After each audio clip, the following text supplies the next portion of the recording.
Chapitre 15. Mick à la rescousse. Mick prend Annie par la main et la tire vivement en arrière, hors de vue de la petite baie. Et si l'homme n'était pas venu seul, il a peut-être posté un guetteur quelque part. Forçant sa sœur à courir, le jeune garçon l'entraîne jusqu'à la petite salle où ils ont passé la nuit. Tous deux s'assoient dans un coin. « Ça ne fait aucun doute, » déclare Mick. « François et Claude ont été surpris par des visiteurs inconnus pendant qu'ils essayaient d'ouvrir la porte du cachot au trésor. Je me demande bien ce que nous allons pouvoir faire. En tout cas, il ne faut pas redescendre dans le souterrain, sinon nous serons capturés. Tiens, Dago, où vas-tu » Le chien les suivait jusque-là, mais tout d'un coup, il semble vouloir leur fausser compagnie. Il se précipite vers l'entrée du souterrain. Il veut rejoindre Claude au plus vite car il sent qu'elle est en danger. Tant que Dago était avec eux, ils étaient un peu rassurés, mais maintenant qu'il est parti, ils se sentent plus seuls que jamais. Ni l'un ni l'autre n'arrive à prendre la moindre décision. Soudain, Annie a une idée. « Je sais !» s'écrie-t-elle. « Échappons-nous avec le canot et allons à terre chercher de l'aide. »« J'y ai déjà pensé, » répond Mick, l'air sombre. « Mais je crois que nous n'arriverons jamais à nous faufiler entre les rochers sans chavirer. En plus, nous n'aurons pas la force de ramer jusqu'à la côte. Je ne vois pas de solution. » Cependant, le frère et la sœur ne se creusent pas longtemps la tête. Les deux hommes sortent du souterrain et commencent à chercher Mick et Annie. Ils ont vu Dago revenir sans le message et savent donc que les deux enfants l'ont lu. Et ils ne comprennent pas pourquoi Annie et Mick ne sont pas tombés dans le piège. Mick entend leur voix. Aussitôt, il serre le bras d'Annie pour l'empêcher de bouger. Se rapprochant avec précaution de l'arche brisée, il aperçoit leurs ennemis et constate avec soulagement qu'ils s'éloignent dans la direction opposée. « Annie, je sais où on peut se cacher !» murmure le jeune garçon fier de sa trouvaille. « Courons au vieux puits, on descendra les premiers mètres de l'échelle et on restera là aussi longtemps qu'il le faudra. Je suis sûre qu'aucun de ces bandits n'aura l'idée d'y regarder. » L'idée de rester accrochée à la petite échelle rouillée dans la pénombre du puits n'enchante pas tellement Annie. Mais Mick l'oblige à se lever et à se précipiter vers le centre de la cour. Les hommes sont en pleine recherche de l'autre côté du château. Les deux enfants ont juste le temps de se cacher. La grosse dalle sur laquelle Dago est resté perché après sa dégringolade est toujours à la même place. Mick descend jusqu'à elle et s'y appuie pour tester sa résistance tout en étant agrippé à l'échelle. La dalle est bien coincée, elle ne risque pas de bouger. « Tu peux t'asseoir sur cette pierre, Annie, elle est assez solide. » dit-il à sa sœur dans un souffle. « Viens vite, ça sera moins fatigant que de te cramponner au barreau. » Annie obéit en frissonnant. Les deux enfants restent cachés là un bon moment, en croisant les doigts, pour que personne ne vienne les trouver au fond de cette cachette peu confortable. Bientôt, ils entendent les deux hommes se rapprocher, puis les appeler à haute voix. « Mick! Annie! Les autres vous attendent, où êtes-vous? Nous avons de bonnes nouvelles pour vous !» « Dans ce cas, » siffle Mick entre ses dents, « pourquoi est-ce qu'ils ne viennent pas nous les donner eux-mêmes? Ils nous prennent pour des imbéciles. Je me doutais bien qu'il se passait quelque chose de louche dans le souterrain.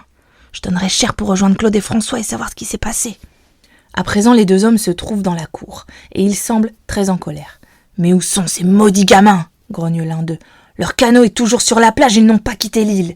Ils sont forcément quelque part. Nous n'allons tout de même pas les attendre toute la journée. »« Tu as raison. On a déjà perdu assez de temps. Apportons à nos prisonniers de quoi manger.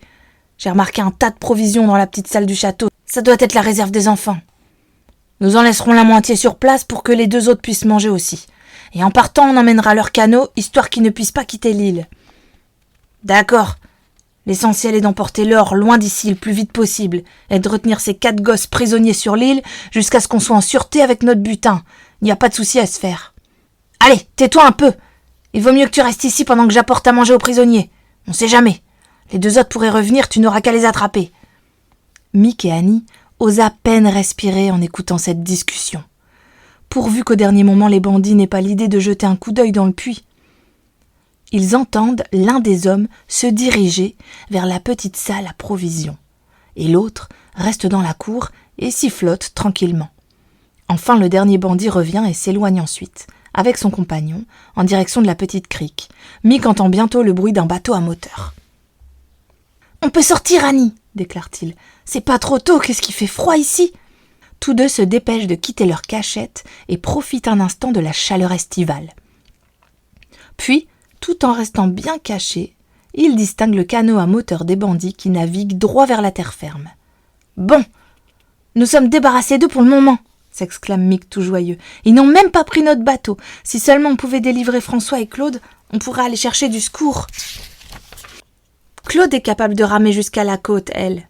« Qu'est-ce qui nous en empêche ?» s'écrie Annie. « On n'a qu'à descendre dans le souterrain et déverrouiller la porte, non ?»« Malheureusement, » répond Mick tristement. « T'as pas vu ? Regarde. » Annie se rend alors compte que les deux bandits ont empilé d'énormes pierres à l'entrée du souterrain. Ils ont dû employer toute leur force pour déplacer des rochers aussi lourds. Mick et Annie n'ont aucune chance de parvenir à dégager le passage. « Impossible de passer par l'escalier de pierre, » fait remarquer Mick. « Ces hommes se sont débrouillés pour nous en empêcher. Et nous n'avons aucune idée de l'endroit où se trouve la seconde entrée. Tout ce qu'on sait, c'est qu'elle doit être près de la tour au Chouka. »« On peut toujours essayer de la trouver !» propose Annie avec ardeur.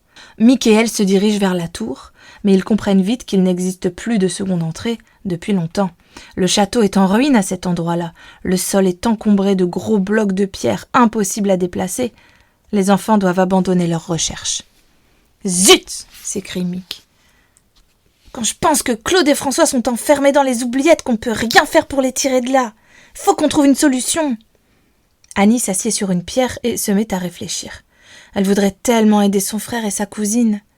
Soudain, son visage s'éclaire et elle se tourne vers Mick. « Mick, tu crois qu'on pourrait descendre plus bas dans le puits ?»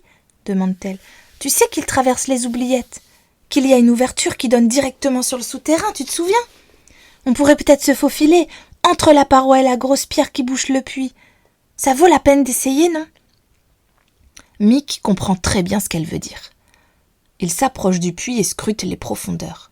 « Je crois bien que t'as raison, Annie, » dit-il enfin. « Nous ne sommes pas bien gros ni l'un ni l'autre. Je pense qu'on doit pouvoir descendre plus bas que cette pierre. Il y a juste la place pour passer. En revanche, je ne sais pas du tout jusqu'où descend l'échelle. »« Tant pis, essayons toujours, » insiste Annie.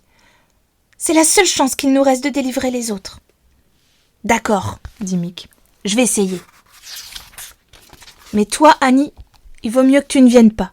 Je ne tiens pas à ce que tu dégringoles au fond du puits. L'échelle est peut-être cassée à mi-chemin. Tu vas rester ici à attendre au cas où j'aurai besoin d'aide. Je vais voir ce que je peux faire. »« Fais attention, s'il te plaît, » dit Annie d'une voix pressante. « Et prends une corde avec toi, Mick, t'en auras sûrement besoin. »« Bonne idée, » répond Mick. Suivant le conseil de sa sœur, il enroule et attache une corde autour de sa taille. « Je suis prêt !» s'écrie-t-il d'un ton enjoué. « En avant pour la descente. Et t'inquiète pas, tout ira bien. » Annie est toute pâle. Elle a très peur de voir Mick tomber au fond du puits. Elle le regarde descendre les échelons de fer jusqu'à la pierre bloquée. Là, Mick retient son souffle pour se faire le plus mince possible et essayer de se glisser entre la pierre et le mur. Il y arrive non sans mal, et dès cet instant, Annie le perd de vue. Heureusement, elle parvient encore à l'entendre. « L'échelle se prolonge après la grosse pierre, Annie. Tout va bien !» crie-t-il. « Tu m'entends ?»« Oui !» répond Annie penchée au-dessus du rebord du puits.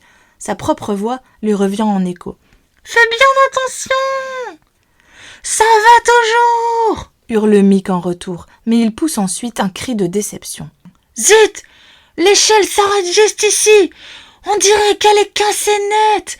Il va falloir que j'utilise ma corde. » Un instant suit. Mick défait la corde enroulée autour de sa taille, puis l'attache à l'avant-dernier échelon qui a l'air assez solide. « Je continue la descente en me servant de la corde, » lance-t-il encore à Annie. « Ne t'inquiète pas, tout va bien. » À partir de cet instant, Annie n'arrive plus à comprendre ce que lui crie Mick, car ses mots sont étouffés par la profondeur du puits et par la grosse pierre qui fait obstacle. Mais elle est heureuse de l'entendre parler. Cela prouve au moins qu'il est toujours sain et sauf. Elle l'encourage de temps en temps de la voix, espérant que de son côté, il distingue ses paroles. Mick continue à se laisser glisser le long de la corde. Heureusement que les acrobaties ne lui ont jamais fait peur. À l'école, il était toujours le premier à jouer les casse-coups. Au bout d'un moment, il coince sa torche entre ses jambes pour garder les deux mains libres et essaye de tourner sur lui-même pour balayer le puits avec sa lumière. Mais Mick n'arrive pas à savoir s'il se trouve encore au-dessus des oubliettes ou s'il les a dépassées. Après une minute de réflexion, il se dit que l'ouverture ne doit pas être loin. Il a dû la passer sans s'en rendre compte. Il remonte donc un petit peu et à son grand soulagement, il découvre l'ouverture juste au-dessus de sa tête. Il monte encore un peu et se balance au bout de la corde pour se rapprocher de la petite entrée. Bientôt il parvient à en accrocher le rebord et commence à s'y faufiler. Tout cela n'est pas facile, mais il se tortille si bien qu'il finit par se retrouver dans le souterrain. À présent, il lui suffit de suivre les marques de craie sur les murs pour arriver à la cave où se trouvent les lingots et où sont à coup sûr enfermés Claude et François. Il rallume sa torche et projette la lumière sur les murs. Bon, les flèches blanches sont toujours là, c'est déjà ça. Avant de se mettre en route, Mick passe la tête dans l'ouverture du puits et elle, sa sœur. « Annie, ça y est, je suis dans le souterrain. Fais le guet au cas où les hommes reviendraient. » Puis il se met à suivre les flèches, son cœur battant très vite. Au bout d'un moment, il arrive devant la porte cloutée. Comme il s'y attendait, elle est bloquée pour empêcher Claude et François de s'échapper. De gros verrous sont fixés en haut et en bas du lourd battant. De leur côté, Claude et François ont un moment essayé d'abattre la porte, mais sans succès. À présent, ils sont assis dans la cave au trésor, à bout de force et très en colère. L'homme qui les a enfermés là est revenu leur apporter de quoi boire et manger, mais ils n'ont pas touché à leurs provisions. Dago est avec eux, couché par terre, la tête entre les pattes, un peu fâché contre Claude qui l'a empêché de sauter à la gorge des étrangers alors qu'il en avait vraiment envie. « De toute façon, dit soudain Claude, je suis contente que Mick et Annie ne se soient pas laissés prendre avec nous. Ils ont dû comprendre qu'il se passait quelque chose en voyant que j'avais signé Claudine au lieu de Claude. Je me demande ce qu'ils font maintenant. Ils ont dû se cacher pour échapper aux bandits. » Un grognement de Dago l'interrompt. Le chien bondit et s'avance vers la porte fermée, la tête penchée. Il a entendu un bruit, c'est sûr. « Ah, j'espère que ce ne sont pas les hommes qui reviennent déjà !» gémit Claude. Puis elle éclaire Dago de la lueur de sa torche et s'aperçoit que le chien remue la queue d'un air joyeux. Un grand coup contre la porte fait sursauter François et Claude. C'est alors que la voix enjouée de Mick résonne. « Ouais, Claude, François, vous êtes là ?»« Ouf !» répond Dago en grattant la porte d'une patte. « Mick, dépêche-toi de nous ouvrir !» hurle François, fou de joie. « Vite, vite, ouvre-nous !» Chapitre 16. Claude tient sa revanche. Mick se dépêche de déverrouiller la porte et l'ouvre toute grande. Puis il se précipite à l'intérieur de la cellule et prend son frère et sa cousine dans ses bras. « Alors » s'écrie-t-il, « content d'être à nouveau libre ?»« M'en parle pas » répond François en riant tandis que Dago sautille et tourne en rond en aboyant comme un fou. Claude sourit à Mick. « Tu t'es débrouillé comme un chef » lui dit-elle. « Raconte-nous ce qui s'est passé. » Mick fait alors le récit de ses aventures avec Annie. Quand il raconte sa descente au fond du puits, Claude et François le regardent avec des yeux ronds. François prend son frère par l'épaule. « Beau travail !» lui dit-il avec admiration. « Maintenant, il faut faire vite. Qu'allons-nous faire ?»« Eh bien, » répond Claude, « si ces hommes nous ont laissé le canot, je vais vous ramener à terre le plus vite possible. Il faut trouver de l'aide, coûte que coûte. Venez, nous allons remonter par le puits. » Les trois enfants courent en direction du puits. Là, ils agrandissent un peu l'ouverture en arrachant quelques pierres, puis s'y faufilent chacun à leur tour, se servant de la corde, puis de l'échelle de fer pour remonter. Les trois enfants courent en direction du puits. Là, ils agrandissent un peu l'ouverture en arrachant quelques pierres, puis s'y faufilent chacun à leur tour, se servant de la corde, puis de l'échelle de fer pour remonter. Claude remonte la première, suivie de François. Le sauvetage de Dago est plus difficile. Mick doit l'attacher au bout d'une corde, puis le hisser hors du trou. Mick remonte à son tour. Bientôt, tous se retrouvent à l'air libre. Ils embrassent Annie qui ne cache pas son soulagement. « Ne perdons pas de temps !» s'écrie Claude. « Au canot, vite! Les bandits peuvent revenir d'une minute à l'autre !» Tous quatre, Dago sur les talons, courent vers la crique. Ils y trouvent bien leur bateau à l'endroit où ils l'ont laissé, à l'abri des vagues. Mais une mauvaise surprise les attend. « Ils ont emporté les avirons !» s'exclame Claude bouleversé. « Les monstres! Ils savent bien qu'on ne peut pas se servir du canot sans les rames. Ils ont dû avoir peur qu'Annie et Mick ne s'échappent. Au lieu de s'encombrer de notre bateau, ils se sont contentés de prendre les avirons. Que faire? Il n'y a aucun moyen de partir d'ici. » Les enfants commencent à sentir l'angoisse les gagner. Après le brillant sauvetage opéré par Mick, ils se sont imaginés que tout allait s'arranger. Et voici que les choses semblent pires que jamais. « Bon, réfléchissons bien, » déclare François en s'asseyant sur un rocher d'où il peut surveiller l'entrée de la baie. Les voleurs sont probablement partis louer un bateau pour transporter les lingots et prendre la fuite juste après. Ça va leur prendre du temps, ils ne risquent pas de revenir tout de suite. Même s'ils ne reviennent pas avant des heures, dit Claude en hochant la tête d'un air découragé. Je ne vois pas ce que ça va changer puisqu'on ne peut pas quitter l'île sans aviron. Ça m'étonnerait qu'on réussisse à faire un signe à un bateau de pêche. Il n'en passera aucun de ce côté avant ce soir. Je crois que nous sommes condamnés à attendre le retour des 2 hommes et à assister au vol des lingots. Attends, intervient soudain François en détachant bien ses mots. Laisse-moi réfléchir une minute, j'ai peut-être une idée.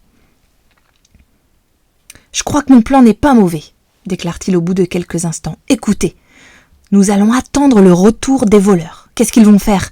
Ils vont forcément commencer par retirer les grosses pierres qu'ils ont placées à l'entrée du souterrain. Et ils descendront dans les caves, tout droit vers le cachot où ils nous ont laissés, pensant que nous y sommes encore. Et ils y entreront. Alors voici mon idée.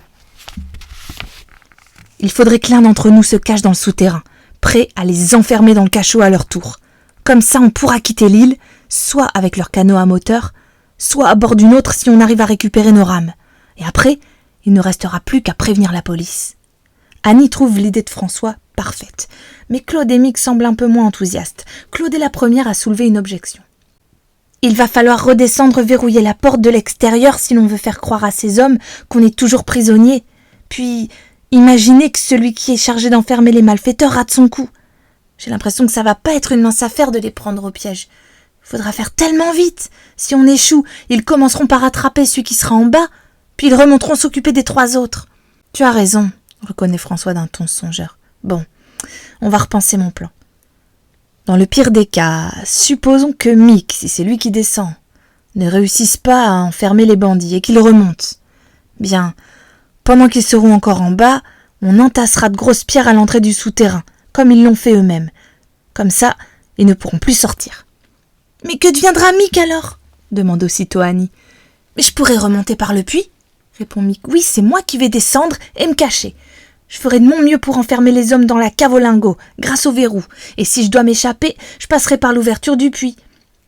Les bandits ne connaissent pas ce passage, alors même s'ils ne sont pas prisonniers dans la cave, ils seront prisonniers dans le souterrain. » Les enfants détaillent encore un moment le nouveau plan de François et finissent par décider que c'est encore la meilleure solution.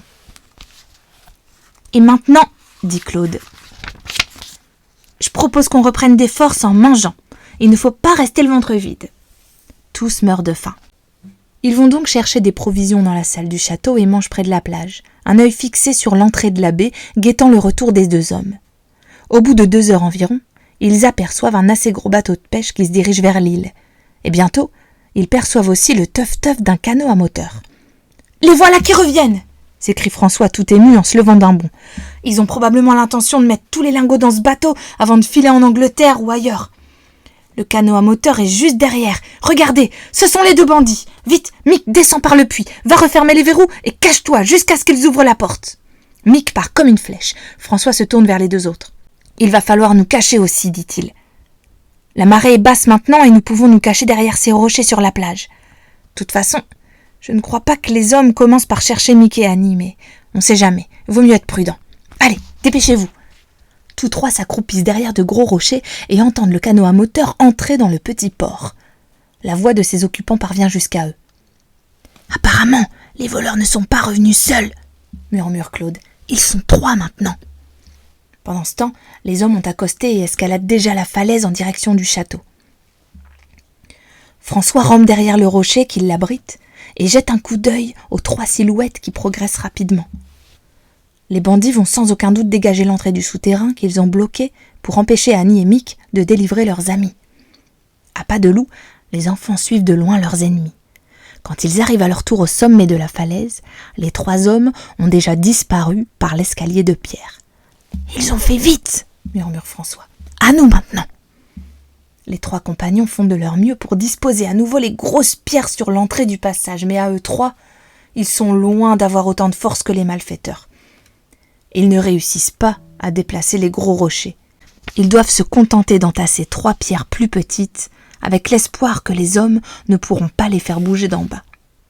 Ah, pourvu que Mick réussisse à les enfermer dans la cave, soupire François en se tournant vers les deux filles.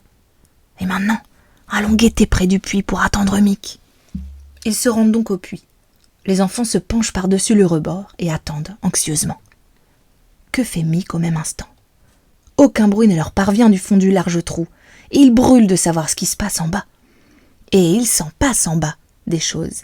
Les 3 hommes sont descendus, en s'attendant bien sûr à trouver François, Claude et le chien toujours enfermés dans la cave au trésor. Ils passent à côté de la cheminée du puits sans se douter qu'un petit garçon, surexcité, est caché là, prêt à se faufiler dans le couloir derrière eux. Mick ne perd pas de temps. Dès qu'il entend les hommes s'éloigner, il se glisse à leur poursuite. Ses semelles en caoutchouc ne font aucun bruit sur le sol rocheux. Devant lui, il aperçoit la lumière des torches électriques que les hommes tiennent à la main et il n'a aucun mal à les suivre de loin. La petite procession défile le long des couloirs, passant devant une série de sombres cachots. Enfin, les 3 hommes débouchent dans un passage plus large que les autres et ne tardent pas à retrouver la fameuse porte. « C'est ici !» déclare l'un des hommes en braquant sa torche sur le battant. « L'or est dans cette cave, avec les prisonniers !» Alors il commence à tirer les verrous en haut et en bas de la porte. Mick se réjouit silencieusement d'avoir été assez rapide pour tout remettre en place avant l'arrivée des malfaiteurs. Sans cela, ils auraient deviné tout de suite que Claude et François s'étaient échappés et ils se seraient méfiés. L'homme ouvre la porte et entre dans la cellule. Son compagnon le suit. Mick se rapproche autant que possible, attendant que le 3e bandit pénètre à son tour dans la cave. Celui qui est entré en premier promène la lueur de sa torche sur le sol de la cave et il laisse échapper un cri de stupeur. « Oh ! Les prisonniers ont disparu ! C'est pas possible ! Où est-ce qu'ils ont bien pu passer ?» Le 3e homme, resté à l'extérieur de la cave, surpris d'entendre des cris, se décide enfin à entrer à son tour. Et là, vif comme l'éclair, Mick fait un bond en avant et referme la porte. Ça fait un bruit terrible qui résonne le long des couloirs et dans les cachots environnants. Mick cherche de la main les verrous. Maintenant, il n'y a plus de lumière pour l'éclairer. Ses doigts tremblent. Enfin, il trouve un des verrous, mais celui-ci est rouillé, très dur à pousser. Le jeune garçon a du mal à en venir à bout. Et pendant ce temps-là, les hommes s'agitent à l'intérieur. Dès que la porte s'est refermée sur eux, ils se sont retournés d'un bond. Après un bref instant d'hésitation, un des hommes appuie son épaule contre le lourd battant de bois et se met à pousser de toutes ses forces. Mick vient juste de tirer l'un des verrous, mais les 3 hommes unissent leur effort et le verrou cède. Mick est pétrifié d'horreur. La porte s'est ouverte. Pris de panique, il prend ses jambes à son cou et se rue le long du couloir obscur. Les hommes dirigent leurs torches dans sa direction et le fugitif apparaît en pleine lumière. Il se lance à sa poursuite. Mick court droit au puits. Heureusement, l'ouverture qui permet de se glisser à l'intérieur est à l'autre bout du couloir. Profitant de son avance, le jeune garçon a tout juste le temps de se glisser dans le trou à l'abri de la lumière des torches, avant que les hommes n'arrivent à leur tour. Aucun d'eux ne soupçonne que le jeune fugitif est aussi près. Tremblant de la tête aux pieds, Mick commence alors à remonter le long de la corde toujours accrochée au barreau. Une fois sur l'échelle, il prend la précaution de dénouer la corde, de peur que les hommes ne s'en servent pour monter à leur tour. Sans corde, l'ascension est impossible. Mick grimpe les échelons le plus vite possible et débouche en trombe à l'air libre. Les enfants sont là à l'attendre. À la vue du visage de Mick, ils comprennent qu'il n'a pas réussi à piéger les malfaiteurs. Ils l'aident à sortir du puits. « Je n'ai pas eu de chance, » halète Mick. « Je n'ai pas réussi à les enfermer dans la cave. Ou plutôt, j'ai à peine eu le temps de pousser le premier verrou. Quand ils ont fait sauter la porte, ils se sont mis à me courir après. J'ai pu leur échapper juste à temps en passant par le puits. » « Et maintenant, ils vont essayer de sortir par l'autre côté !» s'écrie Annie. « Vite, il faut faire quelque chose, sinon ils vont nous attraper, c'est sûr !»« Il faut partir en canot !» s'écrie François. Et prenant Annie par la main, il se met à courir en l'entraînant avec lui. « Dépêchez-vous, c'est notre seule chance !» À eux 3, ils ne mettront pas longtemps à dégager l'entrée du souterrain. Les 4 compagnons s'élancent à travers la cour. En passant à côté de la petite salle aux murs de pierre, Claude s'y précipite et en ressort aussitôt une hache à la main. Dago court devant ses jeunes maîtres en aboyant à tout rompre. Arrivés sur la plage, les enfants découvrent leur canot sans ses avirons.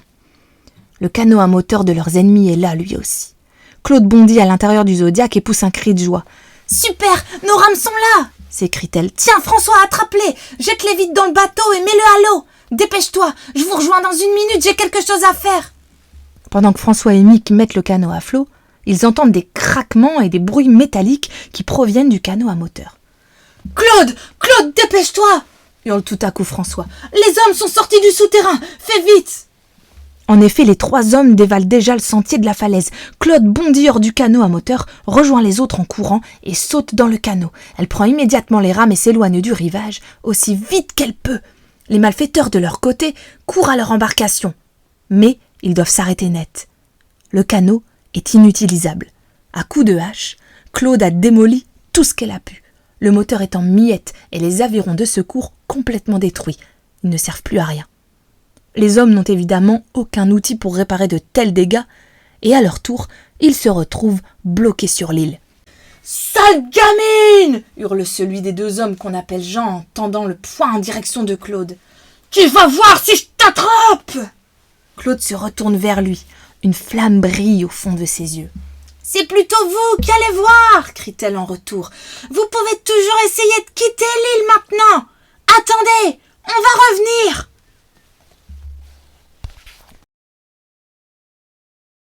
Chapitre 17. Victoire finale. Les 3 hommes sont plantés sur la grève et regardent Claude s'éloigner à grands coups d'aviron. Ils ne peuvent rien faire d'autre puisqu'ils n'ont plus de bateau. Quand les enfants ont dépassé les rochers qui défendent l'accès au petit port, Claude désigne du menton un bateau de pêche ancré non loin de là. « Regardez !» dit-elle sans cesser de ramer. « C'est le bateau que les voleurs ont loué pour emporter le trésor. Il est trop gros pour entrer dans la crique. Pour que les bandits puissent quitter l'île, il faudrait qu'un complice vienne les chercher avec un canot, aussi petit que le nôtre. » Les enfants passent assez près de la grosse barque et un marin qui semble seul à bord les appelle. « Hé, vous venez de l'île de Kernak ?»« Ne répondez pas, » ordonne Claude. « Ne dites pas un mot. »« Hé !» crie le marin d'une voix coléreuse. « Vous êtes sourds ? Je vous ai demandé si vous veniez de l'île !» Les enfants ne répondent toujours pas. Ils regardent dans une autre direction et font semblant de ne pas avoir vu le bateau de pêche. Claude rame toujours vigoureusement. Le marin renonce à les appeler. Il regarde l'île d'un air perplexe. Il est sûr que les enfants viennent de l'île et, comme il se doute bien que les intentions des 3 hommes là-bas sont louches, il se demande si cette bande de gosses ne leur a pas joué un mauvais tour. Il ferait peut-être bien d'aller voir ce qui se passe à terre. Après tout, on lui a promis une grosse somme d'argent et il compte bien la toucher. Claude devine en partie ses pensées. Quand il s'apercevra que les autres ne reviennent pas à bord, dit-elle, il risque de mettre son canot à l'eau et d'aller voir lui-même ce qui se passe. Mais ça m'étonnerait que ces bandits osent emporter l'or, maintenant que nous sommes libres et que nous allons raconter toute cette histoire à papa. Et puis, suggère Mick plein d'espoir, peut-être que ce marin n'ira au secours des autres que beaucoup plus tard. La police sera peut-être déjà là. J'espère, dit Claude. Je rame aussi vite que je peux. Bientôt, le canot touche terre. Les 4 compagnons sautent sur le sable et tirent le bateau sur la plage. Dago encourage ses maîtres en aboyant. « Tu vas ramener Dago à Jean-Jacques » demande Mick à sa cousine. Claude secoue la tête. « Non » répond-elle. « Nous n'avons pas le temps. Il faut aller raconter ce qui s'est passé sur l'île le plus vite possible. J'attacherai Dago à la barrière du jardin. » Les enfants regagnent la ville la démouette en courant. Ils trouvent tante Cécile dehors en train de jardiner. Elle regarde d'un air étonné les enfants en nage. « Vous êtes déjà de retour ?» s'écrie-t-elle. « Je ne vous attendais pas avant demain. Il s'est passé quelque chose. Oh, Mick, tu es blessé ?»« Ce n'est rien, » assure Mick. Les autres se mettent à parler, tous à la fois. « Tante Cécile, oui, oncle Henri, nous avons quelque chose d'important à vous dire. Oh, maman, si tu savais ce que nous avons vécu. Tante Cécile, tu ne vas jamais croire ce qui nous est arrivé. » Madame Dorcel, de plus en plus stupéfaite, remarque alors les vêtements salis et déchirés de sa fille et de ses neveux. « Mais que s'est-il passé ?» demande-t-elle. Puis se tournant vers la maison, elle appelle. « Henri, viens vite. Les enfants ont quelque chose à nous dire. » Monsieur Dorcel apparaît à la porte, l'air énervé car on le dérange en plein travail. « Qu'est-ce qu'il y a ?» demande-t-il d'un ton sec. « Oncle Henri, c'est à propos de l'île de Kernak, » explique François fébrilement. « Cet homme qui voulait l'acheter, il n'est pas encore propriétaire, si ?»« Presque. L'île est pratiquement vendue, » répond son oncle. « J'ai signé l'acte ce matin, et ce monsieur Jean je ne sais pas quoi doit signer demain. Pourquoi est-ce que tu me demandes ça ? Cet homme ne signera rien du tout demain. Tu sais pourquoi il voulait acheter l'île et le château ? Pas pour y faire construire un hôtel, comme il a essayé de vous le faire croire, mais parce qu'il savait que l'or était caché là-bas. »« Mais qu'est-ce que tu racontes ?» s'écrie monsieur Dorcel. « C'est vrai, papa !» proteste Claude avec indignation. Il y avait un plan du vieux château dans le coffret que tu as vendu à ce soi-disant antiquaire. Et il indiquait l'endroit où mon arrière-arrière-grand-père avait enfoui les lingots d'or. Le père de Claude prend d'abord un air surpris, puis préoccupé. En fait, il ne croit pas un mot de ce que disent les enfants. Tante Cécile, en revanche, comprend à leur visage tendu qu'il s'est passé quelque chose de grave. Soudain, Annie éclate en sanglots. Elle a subi trop d'émotions, elle ne supporte pas l'idée que son oncle puisse douter de leur histoire. « Tante Cécile, c'est la vérité !» hoquette-t-elle. « Il faut nous croire, tante Cécile, l'homme, il avait un pistolet, il a enfermé Claude et François dans les oubliettes et Mick a été obligé de descendre dans le puits pour les délivrer. Et après, Claude a démoli le moteur de leur canot à coups de hache pour les empêcher de nous poursuivre. » Monsieur et Madame Dorcel ont beaucoup de mal à suivre le fil de l'histoire à travers le discours plutôt incohérent d'Annie, mais l'oncle Henri semble enfin comprendre qu'il s'est passé quelque chose d'important sur l'île et qu'il faut y prêter attention. « Claude a abîmé un canot à moteur !» s'exclame-t-il, « mais c'est ridicule !» Bon, allez, suivez-moi dans mon bureau, vous allez me raconter toute cette histoire calmement et en détail. Tout le monde rentre à la villa. Annie s'installe sur les genoux de sa tante et écoute Claude et François raconter leurs aventures. Ils n'oublient aucun détail. En apprenant ce qui leur est arrivé, tante Cécile devient très pâle, surtout quand François décrit l'exploit de Mick au fond du puits. « Oh, Mick !» s'écrie-t-elle. « Tu aurais pu te tuer !» Monsieur Dorcel, quant à lui, écoute sans rien dire. Il arrive à peine à en croire ses oreilles et il est impressionné par la témérité des 4 enfants. « Vous avez fait preuve de beaucoup d'habileté, dit-il enfin, et aussi de courage. Je suis fier de vous. Maintenant, je comprends pourquoi tu insistais tant pour que je ne vende pas l'île, Claude. Tu savais que les lingots d'or étaient cachés là-bas. Mais pourquoi est-ce que tu ne me l'as pas dit ?» Les 4 enfants le regardent sans répondre. Ils n'osent pas lui avouer qu'ils ont eu peur que leur oncle ne les croie pas, et aussi qu'ils ont toujours été un peu effrayés par lui. « Eh bien, répondez !» insiste monsieur Dorcel. C'est sa femme qui s'en charge. « Henri, dit-elle d'une voix douce, je pense que tu intimides un peu les enfants. C'est pour ça qu'ils n'ont rien osé te dire. Mais maintenant que nous savons tout, il va falloir prendre les choses en main. Il faut appeler la police. Il n'y a pas de temps à perdre. »« Tu as raison, » dit oncle Henri en se levant d'un bond. Il prend François par l'épaule. « Tu as bien travaillé, » dit-il. Puis il ébouriffe les cheveux courts et bouclés de Claude. « Et je suis fier de toi, Claude, » ajoute-t-il. « Oh, papa !» s'exclame Claude en rougissant de joie. Elle sourit à son père qui lui sourit à son tour. L'oncle Henri et Claude se ressemblent décidément beaucoup. Eux qui ont l'air tellement désagréables quand ils arborent leur mine renfrognée, ils sont méconnaissables quand ils se dérident. Sans plus s'attarder, monsieur Dorcel va téléphoner à la police, puis à son avocat. Pendant ce temps, tante Cécile sert un petit encas aux enfants. Tout en dévorant des biscuits et des prunes, ceux-ci racontent à leur tante tous les petits détails de leur aventure. Et soudain, alors qu'ils sont encore à table, un terrible aboiement leur parvient du fond du jardin. Claude se lève d'un bond. « Oh, c'est Dago !»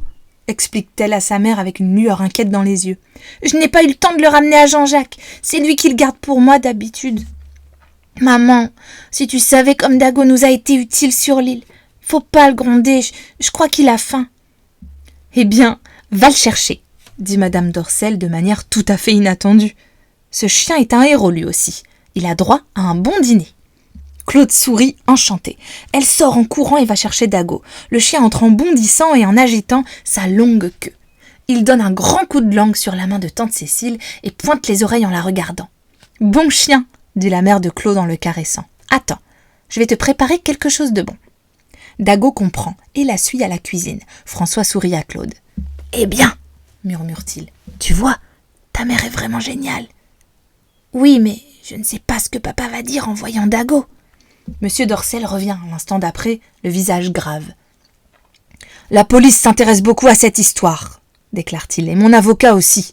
Tout le monde est d'accord pour dire que vous avez été très courageux.